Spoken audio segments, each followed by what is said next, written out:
Digital media మిత్రులందరికీ కూడా ఉద్యమ వందనాలు.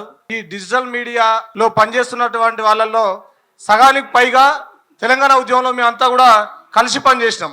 వీళ్ళంతా తెలంగాణ ఉద్యమకారులు, తెలంగాణ రావాలని చెప్పేసి కొట్లాడిన వాళ్ళు, అనేక కేసులు ఎదుర్కొన్న వాళ్ళు, అదేవిధంగా జైల్లో వెళ్ళిన వాళ్ళు కూడా ఇందులో చాలా మంది ఉన్నారు.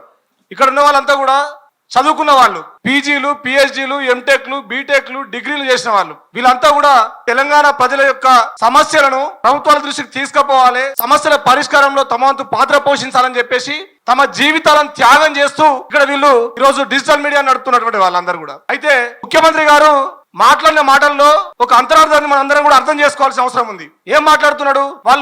వాళ్ళు మాట్లాడే భాష, వాళ్ళ సంస్కృతి, అదేవిధంగా సీనియర్ జర్నలిస్టులకు వాళ్ళు ఇచ్చే గౌరవం, ఇవి చూసినప్పుడు నాకు స్టేజ్ మీద నుంచి కిందికి పోయి చెంపవలకూడదని చెప్పేసి నవ్వుతూ ఏదో వెకిలి మాటలు మాట్లాడుతూ ఉన్నాడు. ఎంత దుర్మార్గం ఇది! ప్రజాస్వామ్య పాలన అంటున్నావు, ప్రజాపాలన అంటున్నావు. నీవు అడ్వర్టైజ్మెంట్లు ఇచ్చి నడిపే పత్రికలు, మీడియా ఛానళ్లు కావు ఇవి నిరంతరం వాళ్ళు స్వయంగా అనేక త్యాగాలు చేస్తూ జనం సమస్యలను గ్రౌండ్ లోకి వెళ్ళి తీసుకెళ్లి రిపోర్ట్ చేస్తున్న వాళ్ళు. కాబట్టి నువ్వు భయపడవు, ఇవ్వాలి డిజిటల్ మీడియాకు నువ్వు భయపడవు కాబట్టే వాళ్ళ మీద ఒక దుష్ప్రచారం చేస్తా ఉన్నావు. నీ ప్రభుత్వాన్ని కూలగొడితే డిజిటల్ మీడియా వల్లనే కూలిపోతున్నటువంటి ఒక భయం నీకున్నది కాబట్టే ఇలా నువ్వు డిజిటల్ మీడియా మీద దుష్ప్రచారం చేస్తా ఉన్నావు. కాలు మీద కాలు వేసుకుంటే తప్పేందల్లా. సీనియర్ జర్నలిస్ట్ గౌరవించాలనేటువంటి విషయం వీళ్ళందరికీ తెలుసు. వీళ్ళంతా ఏదో సాధారణంగా వచ్చి మైకులు పట్టుకున్న కాదు. వాళ్ళు అనేక పోరాటాలు చేసి ఈ తెలంగాణను ప్రజాస్వామ్యకరించాలని చెప్పేసి వాళ్ళు వాళ్ళ వాయిస్ రేజ్ చేస్తున్న వాళ్ళు వీళ్ళంతా. ముఖ్యమంత్రి, నువ్వు తెలంగాణ ఉద్యమంలో చంద్రబాబు తోటి కలిసి ఉన్నావు. నీకు తెలుసో తెలియదో ఆ రోజు మాట్లాడినాం మేము, పెన్నులపై మన్ను కప్పితే గన్నులై పేలుతాయని చెప్పేసి. ఈ సందర్భంగా చెప్తా ఉన్నాం, డిజిటల్ మీడియా మైకులను నువ్వు అంచేయాలని చూస్తే నీ ప్రభుత్వంపై గ్రనెడ్లై పేలుతారు వీళ్ళంతా కూడా. గ్రనెడ్లై పేలి నీ ప్రభుత్వాన్ని 16 వక్కలు చేస్తారు వీళ్ళు. 16 వక్కలు చేసి నీ ప్రభుత్వాన్ని కూలగొడతారు. జాగ్రత్త, నువ్వు మాట్లాడే ప్రతి మాట ఆలోచించుకొని మాట్లాడాల్సిన అవసరం ఉన్నది. ఉస్మానియా యూనివర్సిటీ విద్యార్థులుగా నిరుద్యోగుల తరఫున అనేక సందర్భాల్లో మేము పోరాటం చేసినాం. స్కాలర్షిప్ చేయాలని చెప్పేసి పోరాటం చేసినాం. ఏ రోజైనా ఈ ప్రధాన స్రవంతి మీడియా ఛానళ్లు మా వార్తలు కవర్ చేయడానికి ముందుకు వచ్చినాయా? ప్రతి సందర్భంలో మీ పోరాటాలకు మేమున్నామని చెప్పేసి ఇలా డిజిటల్ మీడియా సోదరులంతా కూడా మాతో పాటు ప్రజా సమస్యలను నిలగెత్తి చాడుతూ ఉన్నారు. ఇవన్నీ చూసే కదా ఈ సమస్యల పరిష్కారంలో నీ వంతు నీకు చేత కాకనే కదా వీళ్ళ మీద ఇలా నువ్వు దుష్ప్రచారం చేస్తా ఉన్నావు. 4th ఎస్టేట్ అని చెప్పి మాట్లాడుతూ ఉంటాం. ఇలా నిజంగా ధైర్యంగా ఎవరైనా ప్రజా సమస్యలను నిలగెత్తి చాడుతూ ఉన్నారంటే నిష్పక్షపాతంగా ప్రజల మధ్యలోకి వెళ్ళి గ్రౌండ్ రిపోర్ట్, ఏదైనా మారుమూల ప్రాంతంలో అత్యాచారం జరిగితే అక్కడికి వెళ్ళి రిపోర్ట్ చేసే వాళ్ళు ఎవరన్నారంటే వాళ్ళు ఇలా డిజిటల్ మీడియా సోదరులే. ఎక్కడైనా ఇప్పుడు ఒక రౌడీ ఒక సాధారణ ప్రజలను కానీ బెదిరించినప్పుడు కూడా వాళ్ళు ధైర్య సాహసాలతోటి ప్రజల వైపు నిలబడేది ఎవరన్నా అంటే వాళ్ళు డిజిటల్ మీడియా సోదరులే. కుంభకోణాలను నిలగెత్తి సాధ్యత ఎవరన్నా అంటే కమిషన్లకు ఎప్పుడు కూడా ఆశపడలే. మేము చెప్తా ఉన్నాం, అనేక సందర్భాల్లో అనేక పోరాటాలు నిర్వహించినాం. కనీసం ఛాయ నీళ్ళు కూడా ఏ రోజు వాళ్ళకు వేయలే. మేము ఛాయ నీళ్ళు కూడా ఏ రోజు వాళ్ళకు వేయలే. వాళ్ళకి పెట్రోల్ ఖర్చులు ఏ రోజు ఇవ్వలే. స్వయంగా వాళ్ళు ఇలా కొవ్వొత్తులాగా కరుగుతూ ఈ సమాజాన్ని చైతన్యవంతం చేస్తా ఉన్నారు. ఇట్లాంటి ఒక బాధ్యతాయుతమైనటువంటి డిజిటల్ మీడియా మీద మీరు ఇలాంటి మాటలు మాడినందుకు మేము ఉస్మానియా యూనివర్సిటీ విద్యార్థులుగా డిజిటల్ మీడియా సోదరులందరికీ కూడా రేవంత్ రెడ్డి గారు తక్షణమే క్షమాపణ చెప్పాలని చెప్పేసి ఈ సందర్భంగా డిమాండ్ చేస్తా ఉన్నాం. లేకపోతే భవిష్యత్తులో నీ ప్రభుత్వాన్ని తీసుకుపోయి చెత్తబుట్టల డిజిటల్ మీడియా సోదరులు, ఉస్మానియా యూనివర్సిటీ విద్యార్థులు, అదేవిధంగా ప్రజా సంఘాల మేధావులు అందరూ కూడా కలిసి కట్టుగా నీకు సరైన బుద్ధి చెప్తారని చెప్పేసి ఈ సందర్భంగా తెలియజేస్తూ విద్యార్థుల, జర్నలిస్టుల, ప్రజా సంఘాల మేధావుల ఐక్యత వర్ధిల్లాలని చెప్పేసి కోరుకుంటా ఉన్నాను. ఎక్కడ ఏ న్యూస్ ఉన్నా కవర్ చేయడానికి ముందుండేది సోషల్ మీడియానే. అది ఎందుకు మన సీఎం రేవంత్ రెడ్డి గారికి కనిపించలేదు నాకు అర్థం కావడం లేదు. జస్ట్ ఓన్లీ ఒక కాలు మీద కాలు వేసుకున్నారని చెప్పేసి దీని గురించే చర్చ జరుగుతుంది. సో మార్నింగ్ ఏదైతే న్యూస్ తను ఇంట్లోకి వెళ్ళి మొదలు పెట్టినప్పటి నుండి ఆయన పడుకునే అంత వరకు ఒక జర్నలిస్ట్ ఎంత కష్టపడతారు అనేది ఎందుకు దాన్ని గుర్తించలేకపోతున్నారు? సో ప్రతి అప్డేటు జనాల్లోకి వెళ్ళాలన్నా సో చదువుకున్న వాళ్ళకి ఈరోజు సోషల్ మీడియా ఎంత ఉపయోగపడుతుంది అనేది మరి సార్కి ఎందుకు అర్థం కావడం లేదు.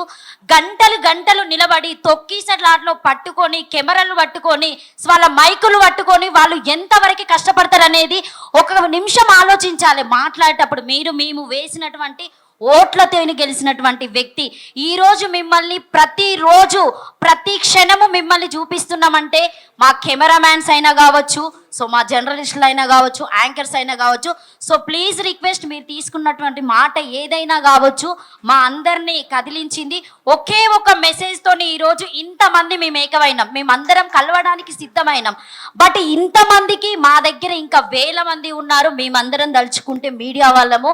సో అది చెప్పడం కాదండి, చెయ్యడానికి అందరు రెడీగానే ఉన్నారు. కాబట్టి సో మీరు పొజిషన్లో ఉన్నటువంటి వ్యక్తి, మీరు ప్రతి విలువకి మాట ఇచ్చేటువంటి వ్యక్తి. ఎందుకంటే ఒకసారి ఒకటి జరిగింది, ఆ ఇష్యూ నేను మాట్లాడితే బాగోదు, బట్ దాన్ని కూడా నేను ఎందుకు ఉద్దేశించి మాట్లాడుతున్నానంటే, ఏదో మిస్టేక్లా నన్ను సీఎం అనలేదని చెప్పేసి తీసుకెళ్ళి తనను అక్కడ పోలీస్ స్టేషన్లో పెట్టడం జరిగింది. అది సినీ ఇండస్ట్రీకి సంబంధించింది. సో నేను ఎందుకు ఈ టాపిక్ డిస్కషన్ చేస్తున్నా అంటే, నేను మొన్న పెద్దమ్మ టెంపుల్ దగ్గరికి వెళ్ళినప్పుడు మినిమం ఒక 10 మంది జర్నలిస్ట్ కూడా నాకు అక్కడ కనిపించలే. అంటే ప్రతి ఒక్కరు భయపడుతున్నారు, మేము ఎక్కడొస్తే, మేము ఎక్కడ మాట్లాడితే మమ్మల్ని ఎక్కడ తీసుకెళ్ళి స్టేషన్లో పెడతారు, సో మాకు ప్రాబ్లమ్స్ వస్తాయి, సో అని చెప్పేసి ఎంతమందికి మాట్లాడాలనున్నా, నా సిచ్యువేషన్ ఇది ఉంది, నేను దీని గురించి మాట్లాడాలి, ఖచ్చితంగా నేను ఓటేసినందుకు దీన్ని క్వశ్చన్ చేయాలన్నటువంటి వాళ్ళు కూడా ఎవ్వరు ముందుకు రావడం లేదు. సో నిజంగా చెప్పాలంటే మీరు ఏం మాట్లాడుతున్నారు, మీరు నిజాయితీగా ఉన్నారు, నేను పని చేస్తున్నా, నేను దీనికోసమే కష్టపడుతూ ఉన్నా, ప్రతి ఒక్కటి నాతో పాటు యాంకర్ ముందుకొచ్చి మాట్లాడండి. సో ఇది నా ముందున్న యాంకర్స్ కూడా నేను ఎందుకు చెప్తున్నానంటే, నేను మాట్లాడితే నేను ఎక్కడ పోర్ట్రేట్ అవుతాను, నన్ను ఎక్కడ వెళ్ళిపోతారు అని చెప్పేసి మీరు ఆలోచిస్తున్నారు. ఇది కరెక్ట్ కాదు. మనం పోరాటం చేసేదే ప్రజల కోసము, ప్రతిదీ న్యాయం కోసమే పోరాటం చేస్తాము. నేను ఈరోజు ఒక చిన్న బైట్ కోసం ఒక దగ్గరికి వెళ్ళా. సో 4-5 యాంకర్స్ వెళ్ళారట. వాళ్ళు 4 రోజులకి వెళ్ళి రోడ్డు మీద మా బాబు చనిపోయిందమ్మా, మాకెవ్వరు న్యాయం చేయడం లేదు, అసలు మీరు ఎందుకు వస్తున్నారు యూట్యూబర్స్, దేనికోసం వస్తున్నారు, మీ వ్యూస్ కోసం వస్తున్నారా, మీ ఫేమస్ కోసం వస్తున్నారా నన్ను క్వశ్చన్ చేసినప్పుడు, నేను అంటే ఏడ్చిన విషయం కూడా చెప్పలేం, కానీ నన్ను కదిలించింది అమ్మ మాట్లాడిన దానికి. నేను ఒకటే ప్రామిస్ చేసిన, నాతో పాటు ఉన్న 10 మంది యాంకర్స్ కాదు, 100 మంది యాంకర్స్ తీసుకొచ్చి మీ సమస్యని ముందుకు పెడతా అని చెప్పేసి నేను ఈరోజు అమ్మకు మాట ఇచ్చి వచ్చా. ఖచ్చితంగా అది నేను చేయడానికి రెడీగా ఉన్నా. బట్ సీఎం రేవంత్ రెడ్డి గారిని అయితే మనస్ఫూర్తిగా కోరుకుంటున్నా. సో ప్లీజ్ రిక్వెస్ట్, ప్రతి క్షణం మీకోసం మేము పనిచేస్తున్నాం. మీరు ఈరోజు గెలిచినానంటే ఇక్కడ ఒక అన్న మాట్లాడారు వాళ్ళ పాప పెళ్లి గురించి అని చెప్పేసి మాట్లాడడం జరిగింది. అది కూడా మీరు మీడియా నుండే బయటికి ఇచ్చారు. ఒకవేళ అది మీకు మీడియా నుండి బయటికి రాకపోతే ఈరోజు మేము మాట్లాడే వాళ్ళం కాదు, మీ తరపున వచ్చి మాట్లాడే వాళ్ళు ఎవరు లేరు. సీనియర్స్ కొంతమంది నిజంగా చెప్తున్నా డబ్బుల కోసం పనిచేసే వాళ్ళు చాలా మంది ఉన్నారండి. నేను మాట్లాడుతున్నాను, నన్ను పాయింట్ ఆఫ్ చేసినా పర్లేదు. ప్రతి ఒక్క జర్నలిస్ట్కి ఈరోజు పేరు వస్తుందంటే పైసలు తీసుకొని వ్యాఖ్యలు చేసే వాళ్ళు దాదాపుగా చాలా మంది ఉన్నారు. నాకు ఓన్ ఛానల్ లేకపోవచ్చు, దాదాపుగా నేను చాలా వరకు చాలా న్యూస్లు చూస్తున్నా, వాళ్ళందరినీ తీసుకెళ్తున్నారు. నిజంగా చెప్పాలంటే తొలి వెలుగు ఆ అన్నైనా కావచ్చు, సో క్రాంతి కావచ్చు, ఇక్కడ ఉన్నటువంటి E96 సంతోష్ అన్న కావచ్చు, సో మిగతా రఘు అన్న కావచ్చు, నాకు కొంతమంది నేమ్స్ ఐడియా ఉన్నాయి, సో మైపాల్ అన్న, వీళ్ళందరూ ముందుకొచ్చి మాట్లాడుతున్న వాళ్ళందరినీ తీసుకెళ్లి స్టేషన్లో వేసేస్తారు. వీళ్ళ మీద కేసులు 100 కేసులు వెటాయించినా కూడా నేను ఇది చెయ్యా అని చెప్పేసి ఎవరు చెయ్యకుండా అయితే ఆపడం లేదు కదా. మాకు ఖచ్చితంగా ఈ న్యాయం జరగాలని చెప్పేసి ప్రతి ఒక్కరు పోరాడుతున్నా కూడా, ఎంత పోరాడినా ఏం చేసినా కూడా వాళ్ళు ఎక్కడ మనల్ని తొక్కాలి, ఏం చేయాలని చెప్పేసి పోలీస్ వాళ్ళ డిపార్ట్మెంట్ని అడ్డు పెట్టుకుంటారు. అమ్మాయిలు అయితే లేడీస్ని పంపిస్తారు, అబ్బాయిలు అయితే వాళ్ళు వచ్చేస్తారు, తీసుకొని వెళ్తూనే ఉంటారు. ఛత్రపతి గారు కూడా ఇక్కడ కూర్చున్నారు. సో రీసెంట్గా వీళ్ళకి కూడా ఒక ఇష్యూ జరిగింది. సో వాళ్ళ ఇంటి మీదకి వెళ్ళి కూడా దాడి చేయడం జరిగింది. ఎందుకు ఇవన్నీ చేయడం? అన్యాయం జరుగుతుంది, ఇది ఇలా జరుగుతుందని చెప్పేసే కదా ప్రతి ఒక్కరు డిమాండ్ చేసి అడుగుతున్నారు. మీరు దానికి న్యాయం చేయండి. నిన్న మాట్లాడినటువంటి ఆ మాటలు అయితే మాత్రం ముఖ్యమంత్రి మాట్లాడినటువంటి మాటల్ని ఖచ్చితంగా మనం అందరం కూడా ఖండించాల్సినటువంటి అవసరం ఉంది. అలాగే ఖండించడంతో పాటు తిరుగుబాటు కూడా చేయాల్సినటువంటి అవసరం కూడా ఉన్నది. ఒకసారేమో గతంలో గొట్టాలని చెప్పేసి మాట్లాడి కించపరిచినటువంటి ముఖ్యమంత్రి రేవంత్ రెడ్డి గారు మరోసారి స్టేజ్ దిగి చెంపల పైన కొట్టాలని చెప్పేసి అనడం, ఇది నిజంగా కూడా ఆ ముఖ్యమంత్రికి చెల్లుబాటు అయిందని చెప్పేసి అనుకోవచ్చు. ముఖ్యంగా ఆయన ఈరోజు ఒక ముఖ్యమంత్రిగా బాధ్యత నిర్వహించడానికి ప్రధానమైనటువంటి ముఖ్య భూమిక పోషించినటువంటిదే సోషల్ మీడియా. సో ఈ సోషల్ మీడియా లేనట్టయితే ఉంటే మరి ఆయన ఎక్కడ ఉన్నట్టో ఒకసారి అర్థం చేసుకోవచ్చు. ఆలు రానటువంటి వాళ్ళు ఈరోజు జర్నలిస్ట్గా చెలామణి అవుతా ఉన్నారండి. సో చాలా సందర్భాల్లో నేను గుంపు మేస్త్రి అని చెప్పేసి మాట్లాడినటువంటి ముఖ్యమంత్రి రేవంత్ రెడ్డి గారు, సో మరి ఆయన అడ్డా మీది కూలీలని తీసుకుపోయి ఆయన వర్క్ చేయించాల్సినటువంటి అవసరం ఉంటుంది. ఎందుకంటే ఆయన గుంపు మేస్త్రి కాబట్టి. మరి గుంపు మేస్త్రే ముఖ్యమంత్రి అయినప్పుడు ఇలా ఆలు రానటువంటి వాళ్ళు జర్నలిస్ట్ అయితే తప్పేంటి? సో వాళ్ళు ప్రశ్నించాల్సినటువంటి వాళ్ళు జర్నలిస్టులు. వాళ్ళ ఆలు వస్తాయి వీళ్ళు వస్తాయనేది కాదు. సో ముఖ్యంగా అందరూ కూడా ఒక బాధ్యతతో పనిచేస్తూ ఉన్నారు.